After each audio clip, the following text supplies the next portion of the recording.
Welcome to online classes. I am here in the fourth recording.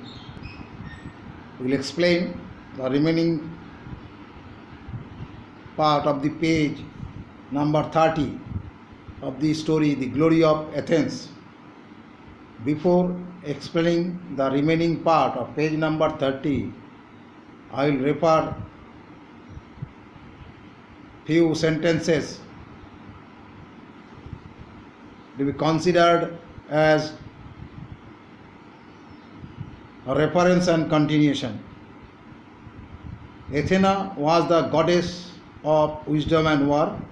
According to legend, Poseidon, the god of the ocean, and the Athena had a contest for the patronage of the city of Athens.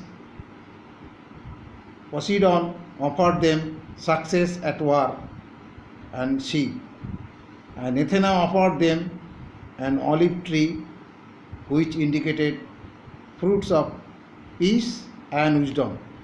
It was already explained in the last lecture.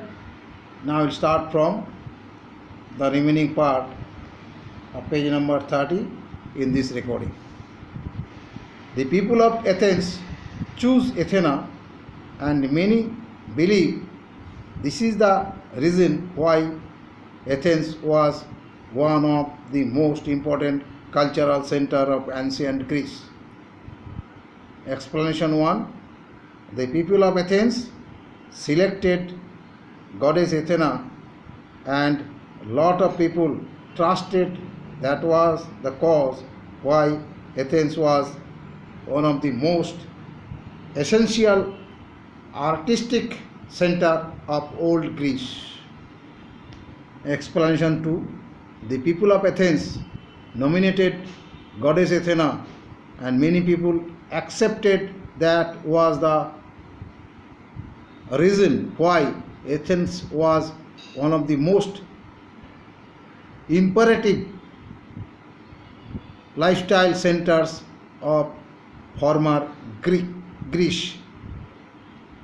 Explanation 3. The people of Athens designated goddess Athena, and lot of people of Athens presumed that was the basis why Athens was one of the most vital center for way of life of venerable Greece. Now from the book, in order to please Athena, the people of Athens built temples for her on a hill in the center of their city. Explanation 1. So as to please Athena, the people of Athens constructed temples for her on a hill in the midst of their city. Explanation 2. The people of Athens established temples to satisfy the goddess Athena. Temples were formed in the middle of the city. Explanation number 3. In order to obtain the blessing of the goddess Athena, the people of Athens established temples for her on a hill in the heart of the city. Next from the book, this area was called the Acropolis, which means high city. Explanation 1. That area was named Acropolis. Acropolis meant high city, as this area was on the hill in the center of the city. Explanation 2.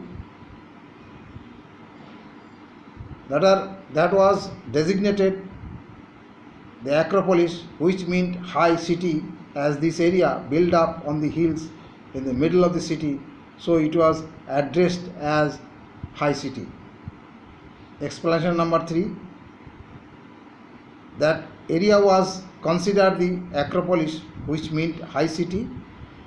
That area was developed on the hill in the middle of the city, so it was called as High City. Now, from the book, the grandest temple on the Acropolis was the Parthenon. Explanation 1. The magnificent temple on the Acropolis was the Parthenon. Explanation 2. The impressive temple on the Acropolis was the Parthenon. Explanation 3. The splendid temple was the Parthenon, which was established on the Acropolis. Now from the book. Many of its columns still stand today. Explanation 1. Many of the pillars of the Parthenon still existed today. Explanation 2. Many of the posts of the Parthenon still remained today. Explanation 3. Many of the poles of the Parthenon still prevailed today. It is the end of lecture 4.